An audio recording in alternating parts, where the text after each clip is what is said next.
ওই আমার শরীক দাতা যদি সুদী হয়, বিশিষ্ট সুদখোর হয়, তখন ওই সুদীওয়ালা ব্যক্তির সাথে আমার কোরবান হবে কিনা? মনে রাখবেন, আপনার উপর কোরবানি ওয়াজিব এবং আল্লাহ পাক আপনার কোরবানির পশুর রক্ত গোশত আল্লাহ কিছুই চান না। আল্লাহ কোরআনে বলেছেন, লা ইয়ানালাল্লাহা লুহুমুহা ওয়ালা দিমাউহা, আমি তোমাদের পশুর গোশত চাই না, রক্ত চাই না। ওয়ালাকিন ইয়ানালুহুত তাকওয়া মিনকুম, আমি আল্লাহ তোমাদের ভীতি চাচ্ছি, তোমাদের আমি আল্লাহর ভীতি যে কতটুকু আছে আমার প্রতি, তাকওয়া চাচ্ছি। আমি শুধু তোমাদের অন্তর চাচ্ছি, তাকওয়া চাচ্ছি, তোমাদের পশুর গোশত আর রক্ত আমার প্রয়োজন নাই। সুতরাং কোরআনের এই আয়াত দ্বারা, নাসে কাতঈ দ্বারা এবং হাদিসের মধ্যে আছে, তিরমিজি শরীফের মুসলিম শরীফের হাদিস, রাসূল পাক সাল্লাল্লাহু আলাইহি ওয়াসাল্লাম বলেছেন, ইন্নাল্লাহা তাইয়্যিবুন লা ইয়াকবালু ইল্লা তাইয়্যিবান, নিশ্চয় আল্লাহ পবিত্র, লা ইয়াকবালু ইল্লা তাইয়্যিবান, নিশ্চয় আল্লাহ তাআলা পবিত্রতা ছাড়া কোনো কিছু গ্রহণ করে না। সুদ হালাল নাকি হারাম? কথা বলেন, সুদ হালাল নাকি হারাম?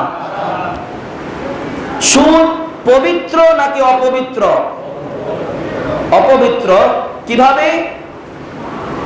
আল্লাহ পাক কোরআনে বলেছেন, ওয়া ইউহিল্লু লাহুমুত তাইয়্যিবাত, সমস্ত পবিত্র বস্তু তোমাদের জন্য হালাল, ওয়া ইউহাররিমু আলাইহিমুল খাবাইস, এবং সমস্ত হারাম বস্তু তোমাদের জন্য নাপাকি। সুতরাং সুদ হারাম, সুদ অপবিত্র।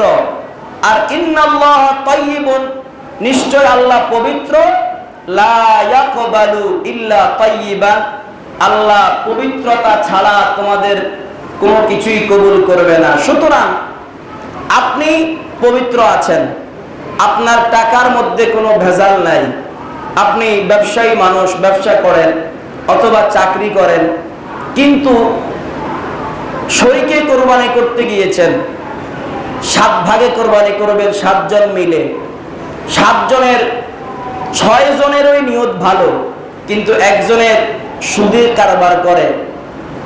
এখন তো সুদ বলে না, বলে যে ইন্টারেস্ট। কি বলে? ইন্টারেস্ট। লাড়ি সাড়ি খাই দেয়, আরে হদে বেশি কিছু না করে, টিয়া খবর একে 1 লাখ 2 লাখ হদে লাড়ি সাড়ি খাই দেয়। কি করে দে? লাড়ি সাড়ি খায়, সুদ না খায়, ইন্টারেস্ট খায়। এখন এই 6 জনের নিয়ত ভালো, কিন্তু একজন পড়ে গেছে ইন্টারেস্ট খাইনাওয়ালা। এখন এই ইন্টারেস্ট খাওয়াওয়ালা ব্যক্তির সাথে আপনার কোরবানি হবে কিনা? কোরআন হাদিস বলছে আপনার কোরবানি হবে না। অতএব শরীকে কোরবানি দেওয়ার সময় খুবই সতর্ক থাকবেন। কষ্ট করে টাকা ইনকাম করে কোরবান করছেন, কিন্তু ওই সুদী ব্যক্তির সাথে আপনি কোরবানি দেওয়ার কারণে আপনার কোরবানিও কবুল হবে না। তার কারণ ওই সুদী ব্যক্তির টাকা যেই গরুর ভিতর, আপনি ইমানদার ব্যক্তির টাকাও ওই গরুর ভিতর। গরুর জান কয়টা? কথা কয় না। গরুর জান কয়টা? গরুর গলায় যখন ছুরি দিছেন, গরুর রু বের হয়ে গেছে, গরুটা মারা গেছে, এই গরুর রক্তের সাথে ওই হারাম ব্যক্তির সুদের টাকা মিশ্রিত হওয়ার কারণে ওই বাকি 6 জনের হালাল টাকাও নষ্ট হয়ে গেছে। 1000 মণ দুধের ভিতর যদি 1 ফোঁটা গরুর ছনা পড়ে, ওটা কি আর দুধ থাকে? অপবিত্র হয়ে যাবে। অতএব আপনারা কুরবানি দেওয়ার সময় খুবই সতর্ক থাকবেন। আপনি কার সাথে কোরবানি দিচ্ছেন? সে কি সুদ খাচ্ছে কিনা, গোপনে খাচ্ছে কিনা, ওপেনে খাচ্ছে কিনা? এরকম আল্লাহর অনেক ননায়া বান্দা আছে আমাদের দেশে, টাকা ধার চাইলে টাকা ধার দেয় না, বলে যে নাই নাই নাই বহুত কষ্টে আছি, ফোয়াশা লইয়ে রে। তো হতে চাচা মাস শেষে আই ওনার একটা খুশি করছেন দেহারি, তো চাচা ওকে 80 মারে, 80 মারে হতে আর মাইয়া জামাই মরে গিয়ে, তো মরিবার পরে মাইয়া কিছু টিয়া পয়সা পাইয়ে ইন আর কাছে দিয়ে আই একটা লাড়ি ছাড়িয়ে রে মাইয়ারে কিছু দিই, আই নিজেও কিছু খাই। ওই তখন চাচা আপনাকে কি দিছে? সুদ দিছে, ইন্টারেস্ট দিছে। এই ধরনের চাচার সাথে কোরবানি দিলে কোরবানি হবে না। আপনাকে রাগ করতেছে মনে হয়। 2 নাম্বার কথা হচ্ছে, আপনার যে ব্যক্তির নিয়তে গরমিল আছে, নিয়ত খারাপ, এই নিয়তে গরু কোরবানি দিয়েছেন যে গরু এটা কিনতেছি, এটা ছোট না বড়, যে বড় ফ্রিজ কিনছি ফ্রিজে আটবনি, অথবা আবার বেশি হইবনি, অথবা আমার আত্মীয়র বাড়িতে রান ফাড়াইলে রান এটা কি মোটা ফাড়াইলে খুশি হইবনি।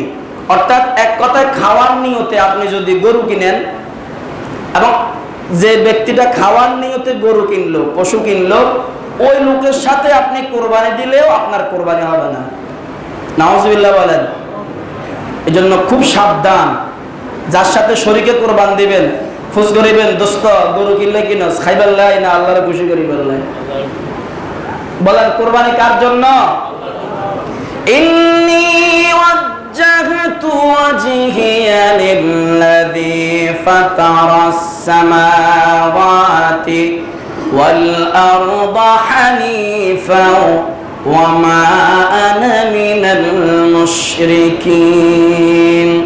ইন্না সালাতি ওয়া নুসুকি ওয়া মাহইয়ায়া ওয়া মামাতি লিল্লাহি রাব্বিল